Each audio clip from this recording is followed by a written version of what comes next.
Bollywood ಸುಂದರಿ ಸಮಂತಾ ಎದುರು ಸದ್ಯ ಒಳ್ಳೆಯ ದಿನಗಳಿವೆ. ಮೊದಲ ಮದುವೆ ಮುರಿದು ಬಿತ್ತು, ಆರೋಗ್ಯ ಹದಗೆಟ್ಟು ಅಂತ ಸ್ಯಾಮ್ ಫ್ಯಾನ್ಸ್ ನೊಂದುಕೊಂಡಿದ್ರು. ತಮ್ಮ ಬದುಕಿನಲ್ಲಿ ಬರ್ತಿರುವ ಕಷ್ಟಗಳನ್ನ ನೆನೆದು ಸಮಂತಾ ಕೂಡ ಆಗಾಗ ಕಣ್ಣೀರಿಟ್ಟಿದ್ದನ್ನು ನಾವೆಲ್ಲರೂ ನೋಡುತ್ತೇವೆ. ಇದೀಗ ಸ್ಯಾಮ್ ಡೇಟಿಂಗ್, ವೆಡ್ಡಿಂಗ್ ವಿಚಾರಕ್ಕೆ ಸಖತ್ ಸದ್ದು ಮಾಡ್ತಾವ್ರೆ. ಅಷ್ಟಕ್ಕೂ ಈ ಡೇಟ್ ಮಾಡ್ತಾ ಇರೋದು ಯಾರನ್ನ ಅಂತೀರಾ? ಅವರೇ ರಾಜ್ ನಿಡಿಮೋರು.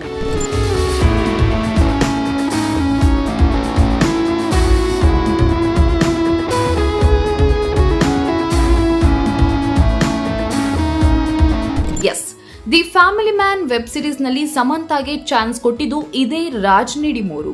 ಈ ಸರಣಿಯ ನಿರ್ದೇಶಕರಾಗಿದ್ದ ರಾಜ್ ನಂತರ ಸಿಟಾಡೆಲ್ ವೆಬ್ ಸಿರೀಸ್ ನಲ್ಲೂ ಸಮಂತಾಗೆ ಅವಕಾಶ ನೀಡಿದ್ರು. ಅತ್ತೆ ನಾಗ ಚೈತನ್ಯ ಅವರಿಂದ ವಿಚ್ಛೇದನ ಪಡೆದ ಮೇಲೆ ಇತ್ತ ರಾಜ್ ಜೊತೆ ಸಮಂತಾ ಹೆಸರು ಹೆಚ್ಚು ಕೇಳಿ ಬರ್ತಾ ಇದೆ. ಹಾಗಂತ ರಾಜ್ ನಿಡಿಮೋರು ಏನ್ ಸಿಂಗಲ್ಲ, ಖಂಡಿತ ಅಲ್ಲ. ಅವರಿಗೆ ಈಗಾಗಲೇ ಮದುವೆ ಆಗಿದೆ, ಒಂದು ಮಗು ಕೂಡ ಇದೆ. ಆದ್ರೂ ಸಮಂತಾ ಜೊತೆ ರಾಜ್ ನಿಡಿಮೋರು ಹೆಸರು ಸಖತ್ ಚಾಲ್ತಿಯಲ್ಲಿದೆ.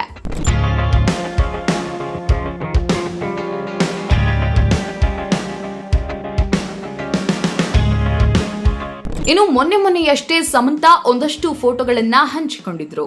ಆ ಫೋಟೋಗಳಲ್ಲಿ ರಾಜ್ ನಿಡಿಮೋರು ಫೋಟೋಸ್ ಕೂಡ ಇದ್ದವು. ಅಲ್ಲಿ ಹೈಲೈಟ್ ಆಗಿತ್ತು ಸಮಂತಾ ಕೊಟ್ಟಿದ್ದ ಕ್ಯಾಪ್ಷನ್, ನ್ಯೂ ಬಿಗಿನಿಂಗ್ಸ್ ಅಂದ್ರೆ ಹೊಸ ಆರಂಭ ಅಂತ. ಹೀಗೆ ಕ್ಯಾಪ್ಷನ್ ಕೊಟ್ಟು ರಾಜ್ ಫೋಟೋಗಳನ್ನು ಹಂಚಿಕೊಂಡಿದ್ದಾರೆ. ಅಂದ್ರೆ ಪಕ್ಕಾ ಇಬ್ಬರು ಮದುವೆ ಆಗ್ತಾರೆ ಅನ್ನೋ ಮಾತು ಜೋರಾಗಿ ಕೇಳಿ ಬರ್ತಿದೆ. ಆದ್ರೆ ಮತ್ತೊಂದು ಕಡೆ ಇದರ ಅಸಲಿಯತ್ತೆ ಬೇರೆ ಇದೆ ಅನ್ನೋ ತರದ ಕ್ಲಾರಿಫಿಕೇಶನ್ ಕೂಡ ಸಿಕ್ಕಿವೆ. ಅದೇನಪ್ಪ ಅಂದ್ರೆ, ಸಮಂತಾ ಈಗ ತ್ರಲಾಲಾ ಮೂವಿಂಗ್ ಪಿಕ್ಚರ್ಸ್ ಅನ್ನೋ ಬ್ಯಾನರ್ ಆರಂಭಿಸಿದ್ದು, ಅದರ ಮೂಲಕ ಶುಭಂ ಅನ್ನೋ ಸಿನಿಮಾವನ್ನು ನಿರ್ಮಾಣ ಮಾಡಿದ್ದಾರೆ. ಈ ಸಿನಿಮಾ ಮೇ 9ರಂದು ರಿಲೀಸ್ ಆಗಿದೆ. ಕಾರಣಕ್ಕೂ ಅವರೇ ನ್ಯೂ ಬಿಗಿನಿಂಗ್ಸ್ ಅಂತ ಕ್ಯಾಪ್ಷನ್ ಕೊಟ್ಟಿರಬಹುದು ಅನ್ನೋ ಮಾತು ಕೇಳಿ ಬಂದಿವೆ. ಸದ್ಯ ಸಮಂತಾ ಮತ್ತು ರಾಜ್ ನಡುವಿನ ವದಂತಿಗೆ ಈ ಯಾವುದೇ ಸ್ಪಷ್ಟನೆ ಅಂತೂ ಸಿಕ್ಕಿಲ್ಲ. ಎಷ್ಟೆಲ್ಲ ಸದ್ದಾಗುತ್ತಿದ್ರೂ ಸಮಂತಾ ಆಗಲಿ ರಾಜ್ ಆಗಲಿ ಯಾವುದೇ ಏನೊಂದು ಪ್ರತಿಕ್ರಿಯೆಯನ್ನು ನೀಡಿಲ್ಲ.